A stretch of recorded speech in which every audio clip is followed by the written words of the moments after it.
आज आपके पास दो चॉइस हैं। पहली, जो आपका स्क्रीन टाइम है उसे कंटिन्यू रखो। जो फोकस और दिमागी क्षमता बची है कुछ समय में वो भी स्क्रॉल हो जाएगी। दूसरी चॉइस, खाली समय में दिमाग की धार तेज करो और भीड़ से अलग खड़े हो जाओ। कैसे? मैंने रिसर्च की तो समझ आया कि सफल और स्मार्ट लोग खाली समय में हॉबीज फॉलो करते हैं। ये सुनने में सिंपल लगता है, पर यह ब्रेन रॉट मिटाने का बेहतरीन तरीका है। इस वीडियो में हम देखेंगे वो हॉबीज जो आपके दिमाग को तेज, पर्सनैलिटी को अट्रैक्टिव और माइंड को डिसिप्लिन बनाएंगी। खुद से जीतने वालों को मेरा सलाम और प्रणाम। Reality of brain rot.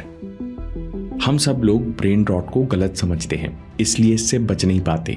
Brain rot में केवल आपका अटेंशन स्पैन कम नहीं हो रहा, बल्कि दिमाग पर चार तरफ से हमला हो रहा है। पहला अटैक स्टिलनेस पर, जिससे असेडिया की प्रॉब्लम होती है। असेडिया यानी दिमाग शांत नहीं बैठ पाता, क्योंकि पहले वाला डोज अब काम नहीं करता, इसलिए लगातार क्रेविंग होती है। ऑफिस से बाहर निकले, लिफ्ट में सिग्नल नहीं है तो भी आदतन मोबाइल खोल लिया। क्रेविंग इतनी ज्यादा है कि दिमाग को हील करने वाला खालीपन ही बर्दाश्त नहीं होता। दूसरा अटैक थिंकिंग पर, जिससे हैबिट्यूड होता है।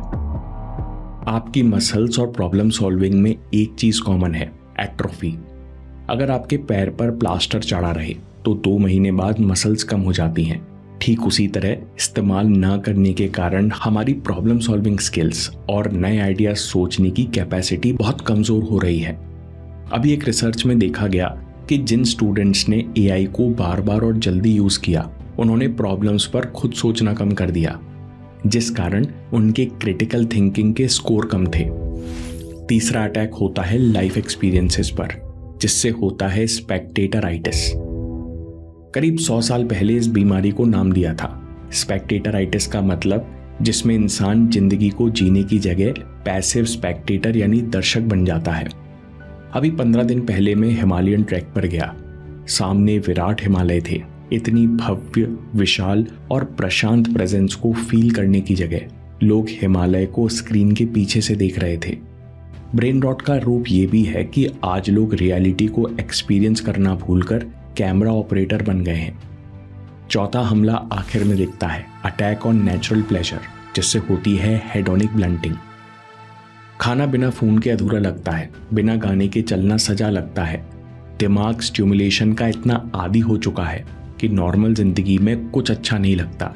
बस ऐसा लगता है कि स्क्रीन पर कुछ नया देखते रहो, जिस कारण अजीब सा अधूरापन महसूस होता है। अब ब्रेन रॉट के अटैक से बचने का एक अंडररेटेड सॉल्यूशन है, हॉबीज। अंडररेटेड इसलिए क्योंकि हमें लगता है कि हॉबीज बच्चों का टाइम पास है, लेकिन दुनिया के स्मार्टेस्ट लोग ऐसा नहीं मानते। 773 नोबेल प्राइज विनर्स पर एक स्टडी में देखा गया कि वे आर्ट्स, क्राफ्ट और म्यूजिक जैसी हॉबीज में दूसरों से 3 गुना ज्यादा एक्टिव थे। डॉक्टर जोएल कहते हैं कि चैलेंजिंग लो टेक एक्टिविटीज दिमाग को नए कनेक्शन बनाने के लिए मजबूर करती हैं। यानी हॉबीज में आपका दिमाग बंद नहीं होता, बस उसका मोड बदल जाता है। शायद इसलिए दुनिया के सबसे तेज दिमाग वाले लोग जाने अनजाने अपना समय किसी हॉबी में बिताते। तो हम अपने कीमती समय के लिए हॉबीज कैसे चुनें? मेरे अनुभव में रैंडम हॉबीज इतनी इफेक्टिव नहीं होती। सबसे बेस्ट ऑप्शन है कि अपने इंटरेस्ट और प्रॉब्लम को देखो और उनके हिसाब से 3-4 हॉबीज चुन लो। हमने हॉबीज को 4 ग्रुप्स में बांटा है। पहला ग्रुप है फ्रिक्शन हॉबी। अगर हर 15 मिनट में फोकस कहीं और चला जाता है, चीजें बोरिंग लगने लगी हैं, तो आपको चाहिए फ्रिक्शन हॉबी, जो आपको हर 30 सेकंड में दोबारा फोकस करने पर मजबूर करे। जैसे चेस खेलना कहता है, चलो अभी 2 मूव्स और सोचो। पजल सॉल्व करना कहता है, देखो कोई क्लू छूट रहा है, फिर से फोकस करो। और धीरे धीरे आपके दिमाग को फोकस करने में मजा आता है। न्यूरो साइंटिस्ट डॉक्टर हुबरमैन कहते हैं, जब आप ऐसा काम करते हो जिसे करने का मन नहीं, तो दिमाग का AMCC फिजिकली बड़ा होता है। इसका मतलब आपकी विल पावर भी बढ़ रही है। मेमोरी चैलेंजेस या games, chess puzzles, mental math challenges, sudoku, nonogram, 10 gram, crossword, focus बढ़ाने के लिए बहुत सारी हॉबीज हैं। इसमें से आप कोई भी चुन लीजिए और हफ्ते में 3 से 4 दिन कम से कम 20 मिनट कीजिए। बस एक शर्त है, हॉबी ऑटो पायलट पर मत कीजिए, खुद को नेक्स्ट लेवल के लिए पुश कीजिए। दूसरा ग्रुप है द सोशल सर्कल हॉबी। हम सबका पूरा दिन कॉलेज, कोचिंग और ऑफिस में निकलता है और घर आते ही बोरियत के डर से स्क्रीन में डूब जाते हैं। इसलिए हमें सोशल सर्कल हॉबीज जरूर चाहिए, क्योंकि अकेला दिमाग एक ही बात को घुमाते रहता है, लेकिन अपने जैसे लोगों के बीच में वही दिमाग कनेक्ट करने लगता है। 21 साल के बेंजामिन फ्रैंकलिन इस बात को समझते थे। उन्होंने एक छोटा सा ग्रुप बनाया। वे हर फ्राइडे लोगों से मिलते, बुक्स, बिजनेस और सेल्फ इम्प्रूवमेंट पर बात करते। ये कोई फेमस या बहुत इंटेलिजेंट लोग नहीं थे, लेकिन इसी सर्कल से कई बड़े पब्लिक प्रोजेक्ट्स के आइडिया निकले। बराक ओबामा भी प्रेसिडेंशियल कैंपेन के दौरान प्रेशर रिलीज करने के लिए पिकअप बास्केटबॉल खेलते।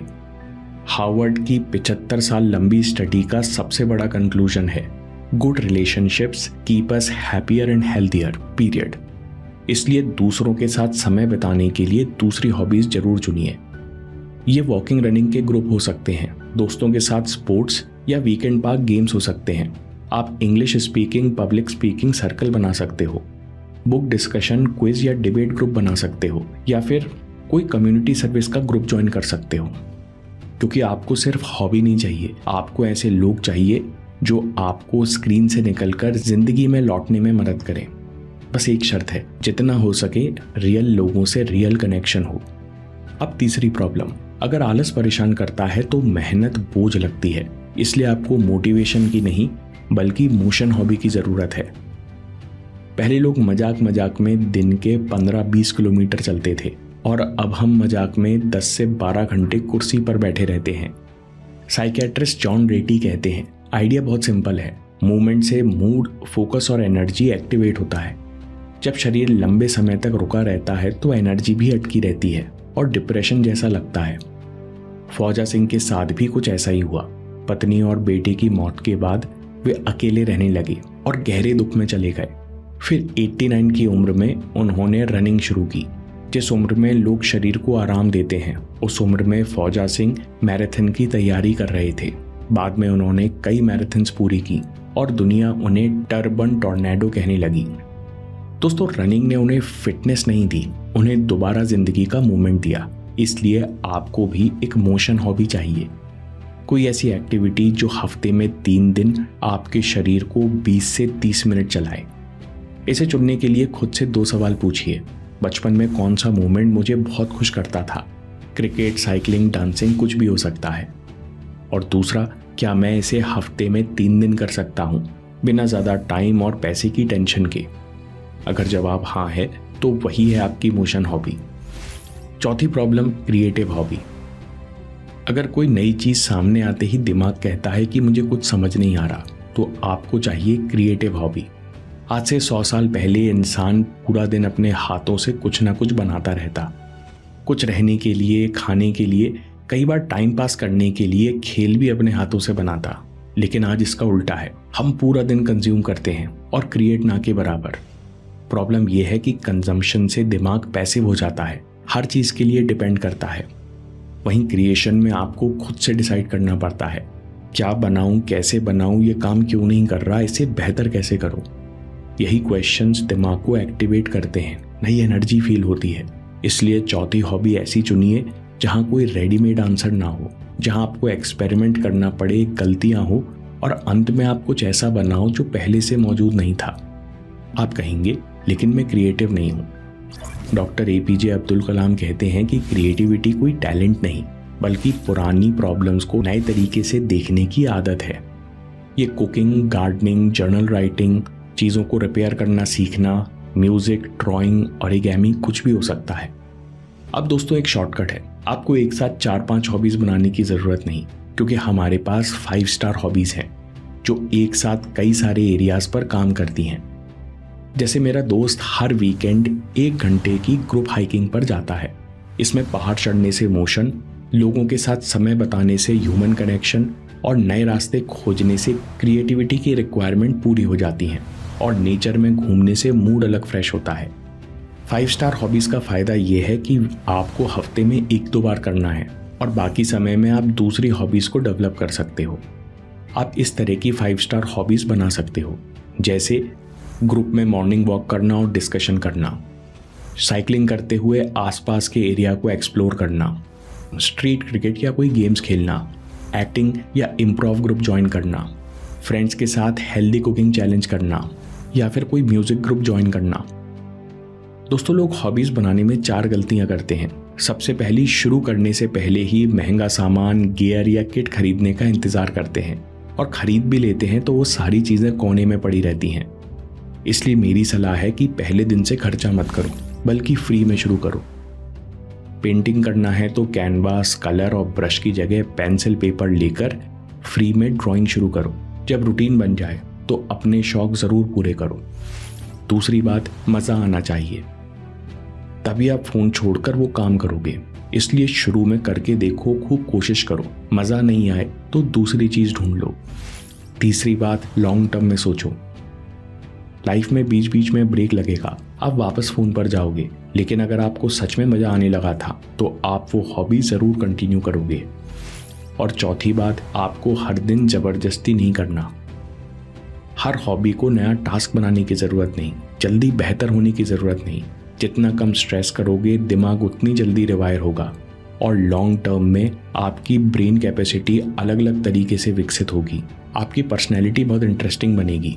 इसलिए अच्छी हॉबीज जरूर बनाओ। Simple weekly hobby routine. Sunday या छुट्टी के दिन 20 से 30 मिनट फ्रिक्शन हॉबी करो और 5 स्टार हॉबी तो जरूर करो।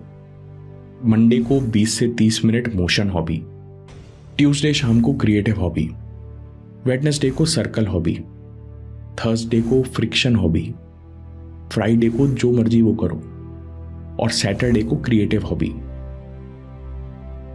दोस्तों, आप ब्रेन रॉट से बचने के लिए कौन सी 2 हॉबीज बनाने वाले हो? कमेंट जरूर करो। दोस्तों, एक गरीब आदमी ने बिना पैसे के शुरू किया और 5 सालों में फैक्ट्रीज का मालिक बन गया। एक बेरोजगार फाइटर लगातार 12 फाइट जीता, 32 लाख रुपए जीतकर चैंपियन बन गया। इनकी सक्सेस के पीछे सिर्फ टैलेंट नहीं बल्कि एक माइंडसेट था। माइंडसेट पर अगला वीडियो जरूर देखिए। आप गोल्स को जल्दी अचीव करना सीख जाओगे। और याद रखिए, आपके समय से कोई वीडियो, कोई ऐप, कोई न्यूज़ कीमती नहीं है। मैं काम के किस्से लाता रहूंगा। हिम्मत, हरकत, होशियारी, हम जीतेंगे।